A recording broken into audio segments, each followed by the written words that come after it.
तो welcome dear student, आज हम स्टडी करने वाले हैं अपना नया chapter that is called plant growth and development. Okay, तो इसका लेक्चर नंबर 1 है और आज हमारा टारगेट टॉपिक है ग्रोथ ऑफ प्लांट। तो बिना टाइम वेस्ट किए शुरू करते हैं। तो student, growth, what do you mean about the growth?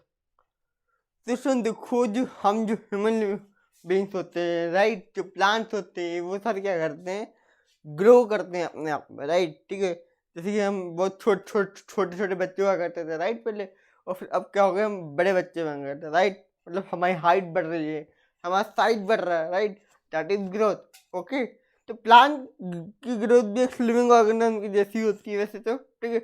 और नॉन लिविंग ऑर्गेनिज्म में भी कुछ ग्रोथ हो सकती है। जब आप के देखो आपको समझ में आएगा, जो माउंटेन है इसके ऊपर अगर स्नो जम जाएगी, मतलब उसकी हाइट जो होगी वो ज़्यादा मिलेगी हमको, राइट। लेकिन इस माउंटेन को आप देखो, इस माउंटेन में बिल्कुल भी बर्फ नहीं है, तो हाइट क्या होगी, कम होगी, राइट। ठीक है, तो इस ऐसी ग्रोथ को हम बोलते हैं एक्सट्रिंसिक ग्रोथ। क्या बोलते हैं इसको? Extrinsic growth, right. और अगर इसकी ग्रोथ इंटरनल ग्रोथ हो रही है, यानी कि अंदर से ग्रोथ होती है, that is intrinsic growth. Okay, और ये ग्रोथ जो होता है वो फंडामेंटल कैरेक्टरिस्टिक होता है ऑल प्लांट का। ठीक है, नेक्स्ट पॉइंट पे आते हैं, that is irreversible permanent growth. Student, हम ग्रो करते हैं, ऐसा थोड़ी कि मैं वापस से बच्चा बन जाऊंगा छोटा सा, राइट। ठीक है, ऐसा तो नहीं वापस से जीरो फिल्म में चला जाऊंगा, वापस शाहरुख खान बन जाऊंगा, ठीक है, वो तो नहीं है, ठीक है, राइट। फिर क्या है तुम्हें देखो, फिर जो पार्ट ऑफ प्लांट होते हैं, ऑर्गन ऑफ प्लांट होते हैं, सेल जो होती है वो क्या होती है, इरिवर्सिबल परमानेंट इंक्रीज करती है। फिर ग्रोथ जो होती है वो कॉन्स्पिक्यूअस होती है, हमको यहाँ पर ग्रोथ दिखाई दे रही है, easily observed. Okay, unique plant की ग्रोथ जो होती है वो यूनिक होती है, इंडिपेंडेंट होती है और इनडिटर्मिनेट होती है। अच्छा, इसमें मैं आपको बता दूं कि ये जो आज का जो लेक्चर है वो थोड़ा बोरिंग होने वाला, तो प्लीज़ थोड़ा माफ़ कर दीजिएगा अगर आपको थोड़ा बोरिंग लग रहा होगा तो। Next thing that is open growth, right. Plant के अंदर जो होती है वो ओपन ग्रोथ होती है। कैसे स्टूडेंट? यानी कि continue through out the life span. जैसे हमारे इसमें क्या होता है, लाइफ स्पेन, एक लाइफ स्पेन के बाद में हमारी जो ग्रोथ होती है वो रुक जाती है। कैसे रुकती है?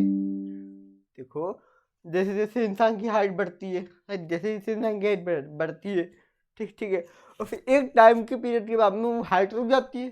तो क्यों रुकती है? क्यों रुकती है? इसलिए रुकती है स्टूडेंट, ताकि वो ज़्यादा ग्रो नहीं करे, वरना पता चला कि भीम बन गया, छोटा भीम बन रहा, ठीक है, बड़ा आदमी बन गया, ठीक है, पूरे अर्थ को तबाह कर सकता है, तो राइट। ओके, तो इसके अंदर क्या होती है, कंटिन्यूस ग्रोथ होती है, यानी कि इसकी जो पेड़ होगी, इसकी जो रूट्स होगी वो सब जगह पर फैलेगी। लेकिन कुछ पार्ट में क्लोज ग्रोथ होती है। क्लोज ग्रोथ मतलब कि कंटिन्यूस ना होना, ठीक है। जैसे लीव जो होती है वो ग्रो करती है और फिर गिर जाती है प्लांट से, राइट। फ्रूट जो होते हैं वो ग्रो करते हैं और फिर गिर जाते हैं प्लांट से।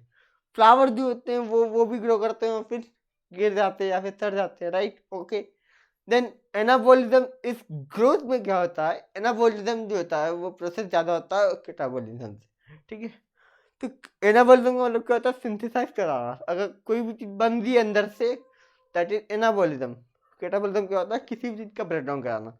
एनाबोलिज्म का एग्जांपल क्या होता है, फोटोसिंथेसिस। कैटाबोलिज्म का एग्जांपल क्या होता है, रेस्पिरेशन। ओके, तो फिर देखो, और जो ग्रोथ होती है ना प्लांट के अंदर, वो क्या होती है, लोकलाइज होती है। क्या होती है? लोकलाइज होती है। जैसे मैं आपको बताता हूँ, लोकलाइज क्यों होती है, क्योंकि वहाँ पर ग्रोथ जो होती है वो एक स्पेसिफिक लोकेशन पर होती है प्लांट की बॉडी में। प्लांट की बॉडी में एक मेरिस्मेटिक नाम का मेरिस्मेटिक टिश्यू होता है, जहाँ पर ग्रोथ होती है, और जहाँ पर ग्रोथ होती है वहाँ पर मेरिस्टेमेटिक टिश्यू पाया जाएगा। जहाँ पर मेरिस्मेटिक टिश्यू है वहाँ पर ग्रोथ होगी, जहाँ पर ग्रोथ होगी वहाँ पर मेरिस्मेटिक टिश्यू अवेलेबल होगा ही होगा। ओके, तो फिर मेरिस्मेटिक टिश्यू के कुछ एग्जांपल है वो हम देख लेते थे फटाफट। Apical meristem, intercalary meristem and lateral meristem. Okay, then specific location क्या होती है, मेरिस्टेम होती है एक्टिवली डिवाइडिंग सेल्स होती है प्लांट के अंदर, वो डिवाइड करने के लिए कैपेबल होती है। बाकी सारी जो जितनी भी सेल्स जो होती है प्लांट के अंदर वो डिवाइड नहीं करती, वो फंक्शन कर रही होती है, या तो वो डेड होती है या तो वो फंक्शन कर रही होती है। देन एक स्पेसिफिक लोकेशन पर मेरिस्टेमेटिक टिश्यू जो होती है वो प्रेजेंट होती है। जैसे आप देखो, अपेक्स पे एपिकल मेरिस्टेम, राइट, मिडिल में क्या है, इंटरकैलरी मेरिस्टेम, राइट। ओके, और बॉर्डर पे क्या है, लेटरल मेरिस्टेम। अब हम देखने वाले हैं ग्रोथ की मेजरमेंट, ठीक है। तो ग्रोथ की मेजरमेंट को समझने के लिए सेल का जो प्रोटोप्लाज्म होता है उसको हमको मेजर करना है, ठीक है।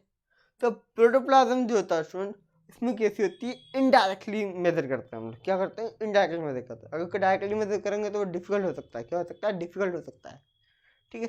तो हमको इनडायरेक्टली मेजर करते हैं, किससे, पैरामीटर ऑफ ग्रोथ के। हमने साइंटिस्ट लोगों ने ग्रोथ के कुछ पैरामीटर बनाए, तो हमको इससे पता चलता है कि कितना बड़ा है प्लांट, राइट, कितनी ग्रोथ हुई है प्लांट की, ओके। तो student this is parameter of growth.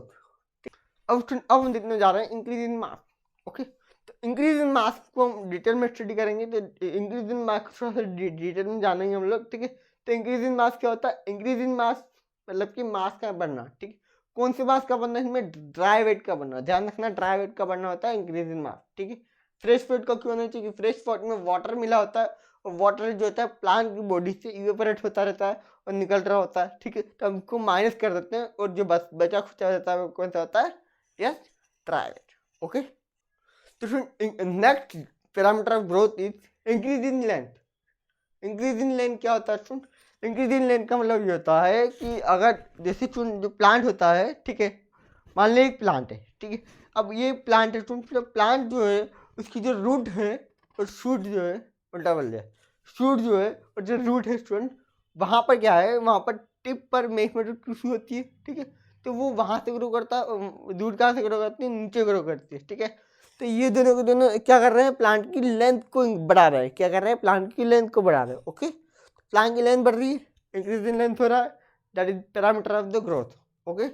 इतना ही नहीं स्टूडेंट, जो ये आपको दिख रहा है ओवरी है, स्टिग्मा है, और पोलन पोलन ग्रेन जब स्टिग्मा पर आता है स्टूडेंट, जब पोलन ग्रेन जब स्टिग्मा पे आता है, ठीक है, जब पोलन ग्रेन जब स्टिग्मा पर आता है तब क्या होता है, जब पोलन टिप बनती है तो पोलन टिप का इंक्रीज हो रहा है ना, राइट।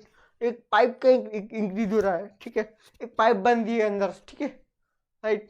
तो पाइप बन रही है, that is increase in length. Next parameter of growth is increase in size.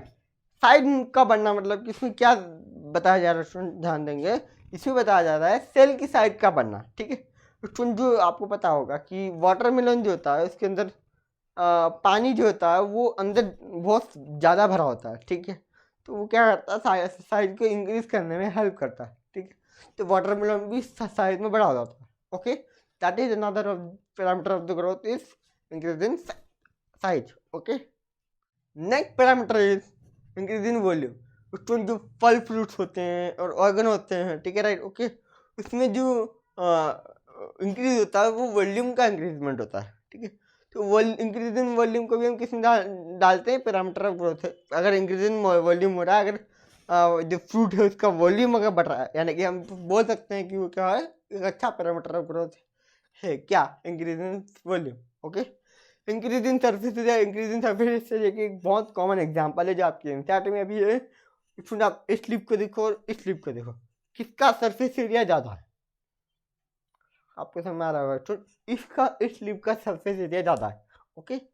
Next parameter of growth is increase in cell number. Increase in cell number का एग्जांपल दूँ क्या, देखो, जो मेज होता है, मेज यानी कि मक्का जो होता है, यानी कि भुट्टा जो होता है, यानी कि कॉर्न जो होता है, यानी कि जो कॉर्न कॉप जो होता है, ठीक है, इतना सारा नाम बोल दिए, चलो कोई नहीं। हाँ, ये जो कॉर्न कॉप होता है स्टूडेंट, इसकी जो सेल होती है 17,500 टाइम्स डिवाइड करती है in the cell number, increase कर स्टूडेंट जब डिवाइड करेगी तो सेल नंबर भी इंक्रीज होगा, राइट। इंक्रीज होगा तो क्या होगा, पैरामीटर ऑफ ग्रोथ होगा। तो नेक्स्ट थिंग अब हम पढ़ेंगे यहाँ पर फेजेस ऑफ ग्रोथ, ठीक है। तो फेजेस ऑफ ग्रोथ जो होते हैं वो 3 फेज होते हैं ग्रोथ के। सबसे पहला होता है cell division, second elongation, third phase of maturation, okay. तो सेल डिवीजन का फेज हम स्टडी करने जा रहे हैं, तो let's have a study, okay. तो फेज ऑफ सेल डिवीजन या फिर हम बोलते हैं मेरिस्मेटिक फेज। मेरिस्मेटिक फेज क्यों बोलते हैं इसको, क्योंकि first phase of cell division होता है, राइट। सेल डिवाइड कर रही होती है तो इसका फर्स्ट फेज जो होता है वो क्या, कौन सा होता है, meristematic phase, okay. Meristematic phase क्या करता है, मेरिस्मेटिक सेल में होता है, क्या होता है, मेरिस्मेटिक सेल में क्या होता है, मेरिस्मेटिक फेज होता है, क्योंकि मेरिस्मेटिक सेल क्या होती है, डिवाइड करने के लिए कैपेबल होती है, ओके ओके। देखो कैरेक्टरिस्टिक फीचर क्या है, इनके अंदर प्रोमिनेंट न्यूक्लियर होता है, इनके अंदर डेंस प्रोटोप्लाज्मिक कंटेंट होता है, इनके अंदर डेंस साइटोप्लाज्म होता है, उनकी सेल वॉल जो होती है वो कैसी होती है, प्राइमरी होती है। लेकिन अब हम पढ़ने जा रहे हैं that is elongation phase. Elongation phase is the second phase of growth. Characteristic feature हम देख लेते हैं क्या क्या है। Number of size of vacuole increase, ठीक है। सुन, अब नंबर और साइज जो होते हैं वैक्यूल के वो बढ़ जाते हैं। कैसे बढ़ते हैं? मान लीजिए सेल है, ठीक है, ये क्या है? सेल है स्टूडेंट, ओके। इसका न्यूक्लियस है, ये क्या है? वैक्यूल है,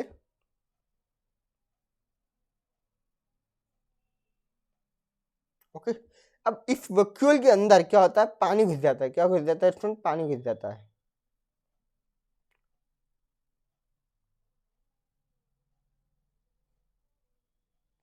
अब होता क्या है कि जब इस सेल के अंदर पानी घुसेगा, तो आप मुझे बताओ, किसी भी बलून के अंदर जब हम पानी डालते हैं तो क्या होता है? बलून का साइज इंक्रीज हो जाता है, ठीक है। तो सेल भी एक सेल है क्या? बलून, ठीक है। तो सेल का साइज भी क्या होगा? बड़ा, ज़्यादा ज़्यादा बड़ा होगा, ठीक है। उसका साइज भी क्या होगा? फैलेगा, ओके। तो क्या हो जाएगी सेल?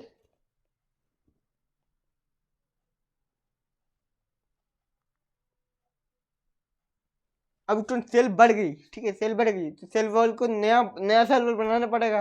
और इस बार जो सेल वॉल होगा वो और ज़्यादा थिक होगा। क्यों होगा? क्योंकि उसको पता है कि पहले इनने पानी डाल डाल के फाड़ दिया सेल वॉल, ठीक है। तो ताकि अगली बार ये सेल वॉल ना फटे, इसलिए वो और थिक बनाता है, ठीक है। इससे हमारे मसल में होता है, ठीक है। आप जब जिम जाते हो तो क्या होता है? आपकी जो मसल की सेल होती है वो मरती है, ठीक है। आपकी जो मसल की सेल जब मरती है, तो मसल की सेल जब मरती है स्टूडेंट, तब क्या होता है? वो वाली सेल जो होती है वो बोलती है कि अब तो मार दिया इसने, लेकिन जब नया सेल डिवीजन करना है, जब उसको और ज़्यादा पावरफुल बनाना है इस मसल सेल को, ताकि वो अगली बार ना टूटे, ठीक है। तो उसको हम फिर तोड़ते हैं, फिर और ज़्यादा मजबूत सेल बनती है, और ज़्यादा मजबूत सेल बनती है, ठीक है। तो ऐसे करते करते आपके बाइसेप ट्राइसेप बन जाते हैं। अलग बाइसेप, अलग चेस्ट, अलग ट्राइसेप। आया मजा? चलो, ठीक है, ओके। तो सेल साइज क्या होता है? इसका इंक्रीज हो जाता है, ओके, जैसा कि हमने देखा। फेज ऑफ मैच्योरेशन, ठीक है। तो सेल डिवाइड कर गया, इसने इलोंगेशन कर लिया, ठीक है। उसके बाद में क्या आता है? स्ट्रक्चरल डिफरेंशिएशन और फिजियोलॉजिकल डिफरेंशिएशन। इन दोनों को मिला करके हम बोलते हैं फेज ऑफ मैच्योरेशन, ओके। तो स्ट्रक्चरल डिफरेंशिएशन में क्या होता है? परमानेंट साइज, शेप और साइड ले लेता है। जो सेल होता है वो परमानेंट शेप और साइड ले लेता है, जैसे। और फिजियोलॉजिकल डिफरेंशिएशन में क्या होता है? ये स्पेसिफिक फंक्शन करने लगता है, ठीक है, राइट। आप जब 10th क्लास में थे तब आपको सारे सब्जेक्ट पढ़ने होते थे, लेकिन अब आप 11th क्लास में हो, इसलिए आपको कौन सा सब्जेक्ट पढ़ना पड़ रहा है? Only for science, okay. तो ये क्या है? फिजियोलॉजिकल डिफरेंशिएशन, ठीक है। आपको स्पेसिफिक फंक्शन हो चुका है कि आपको स्पेसिफिक सब्जेक्ट पढ़ना पड़ रहा है, ठीक है। और आपका परमानेंट शेप और साइज तो हो ही गया वैसे भी, तो मतलब समझ गए होंगे, प्यूबर्टी ये एज आई गई है, ठीक है, राइट, ओके। तो सेल डिवीजन जब होता है, सेल डिवीजन हो जाएगा, ठीक है। अब सेल डिवीजन हो जाएगा, तो सेल डिवीजन के बाद में जब सेल दो होती है, ठीक है, राइट, ओके। तो ये जो सेल जो होती है वो सेम होती है, ठीक है। लेकिन वो कहाँ की है सेल, ठीक है, कहाँ पर उसको रहना है, उसके हिसाब से वो शेप और उसका फंक्शन डिफाइंड होता है, ठीक है। मान लो इस सेल को रूट में देना है, तो वो रूट फेयर का फंक्शन करने लगेगी, यानी कि वाटर एब्जॉर्प्शन का काम करने लगेगी, राइट। मान लो इस सेल को लीफ में देना है, ठीक है, तो वो लीफ लीफ जैसी सेल बन जाएगी, मीजोफाइल सेल बन जाएगी, राइट। जिसकी वजह से वो क्या क्या कर सके? फोटोसिंथेसिस वाली प्रोसेस को कर सके। इसके पीडीएफ नोट्स आपको डिस्क्रिप्शन बॉक्स में मिल जाएंगे। Thank you so much, wish you all the very best.